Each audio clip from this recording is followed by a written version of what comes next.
UDF മുൻകാലങ്ങളിൽ നിന്ന് വ്യത്യസ്തമായിട്ട് നമ്മൾ ചുമ്മാ നിന്നാലും അധികാരമൊക്കെ കിട്ടിക്കോളും എന്ന ഒരു മനസ്സങ്ങോട്ട് മാറ്റിവെച്ചിട്ട് ഒരു സുഘടിതമായിട്ട് ഇറങ്ങുന്നു എന്ന കാര്യം. രണ്ട് മുന്നണികളോട് ഫൈറ്റ് ചെയ്യണം എന്ന തോന്നൽ അവർക്കുണ്ട്. കാരണം LDFിനോടാണ് എല്ലാ കാലവും അവർ പൊരുതിയിരുന്നെങ്കിൽ ഇപ്പോൾ കുറച്ച് തങ്ങളുടെ സീറ്റും സ്ഥലങ്ങളും പിടിച്ചെടുക്കാൻ പാകത്തിന് UDF സംഘടിതമായിട്ട് കാര്യങ്ങൾ നടത്തുന്നു എന്നൊരു തോന്നൽ ഉള്ളതുകൊണ്ട് കൂടി ആയിരിക്കണം വളരെ കൃത്യമായിട്ട് അവർ കാര്യങ്ങൾ കൊണ്ടുപോകുന്നു എന്നൊരു തോന്നലുണ്ട്. പിന്നെ ഹർഷൻ പറഞ്ഞതുപോലെ തന്നെ അതുകൊണ്ട് LDF അപ്പുറത്ത് അതുകൊണ്ട് കൂടെ LDFിൻ്റെ കാര്യം പ്രത്യേകമായി ശ്രദ്ധിച്ചാൽ എല്ലാവർക്കും ഉണ്ടെങ്കിൽ തന്നെയും യുവാക്കളുടെ വലിയ ഒരു മുന്നിൽ ഇന്നിപ്പോൾ കണ്ണൂരിൽ പ്രഖ്യാപിച്ചല്ലോ സ്ഥാനാർത്ഥി പട്ടിക ജില്ലാ പഞ്ചായത്തിലേക്ക്.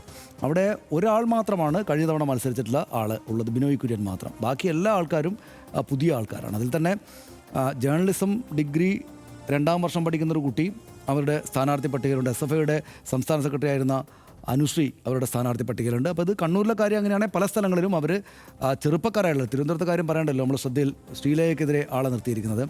അപ്പോൾ അവർ ഇപ്പോൾ കഴിഞ്ഞ തവണ മേയറായിട്ട് ആര്യ രാജേന്ദ്രനെ കൊണ്ടുവന്നു. ആര്യ രാജേന്ദ്രനെ അവർ അങ്ങോട്ട് മാറ്റി വെച്ചിരിക്കുകയാണ്, അടുത്ത ലെവലിലേക്ക് ഉദ്ദേശിച്ചുകൊണ്ടായിരിക്കണം. അപ്പോൾ ഭാവിയിലേക്കുള്ള നേതാക്കളെ കണ്ടെത്താനുള്ള ഒരിടമായിട്ട് ലോക്കൽ ബോഡി ഇലക്ഷനെ എല്ലാവരും നോക്കുന്നുണ്ട്.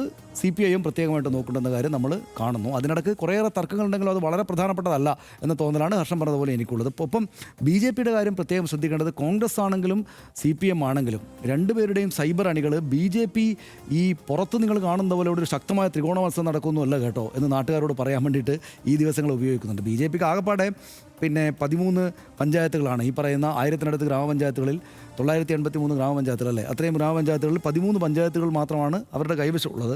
1600-ഓളം വാർഡുകളെ ആകെ ഉള്ളൂ. അങ്ങനെ ഒറ്റ ജില്ലാ പഞ്ചായത്തില്ല. അങ്ങനെ വളരെ അതായത് നമ്മൾ ഈ രണ്ട് കക്ഷികളെ വെച്ച് നോക്കുകയാണെങ്കിൽ, രണ്ട് മുന്നണികളെ വെച്ച് നോക്കുകയാണെങ്കിൽ BJP വളരെ വീക്കായിട്ടുള്ള പൊസിഷനിലാണ്. പക്ഷേ മുന്നോട്ട് വരാനുള്ള പണി അവരെടുക്കുന്നുണ്ട്. അപ്പോൾ രണ്ട് തരത്തിലാണ് ഇപ്പോൾ രണ്ട് മുന്നണികളും BJPയെ ഒരു ത്രട്ടായിട്ട് കാണുന്നുണ്ട്, ഒരു ഭീഷണിയായിട്ട് പ്രാദേശിക തലങ്ങളിൽ കാണുന്നുണ്ട്. എന്നാൽ അതേസമയം BJP വലിയ കക്ഷിയല്ല എന്ന് സ്ഥാപിക്കാൻ, ഞങ്ങൾ തമ്മിൽ തന്നെയാണ് മത്സരം നടക്കുന്നതെന്ന് സ്ഥാപിക്കാൻ ഇരു മുന്നണികളുടെയും സൈബർ അണികൾ നന്നായിട്ട് പണിപ്പെടുന്നുമുണ്ട്. ഇതാണ് സാഹചര്യം എന്ന് എനിക്ക് തോന്നുന്നത്.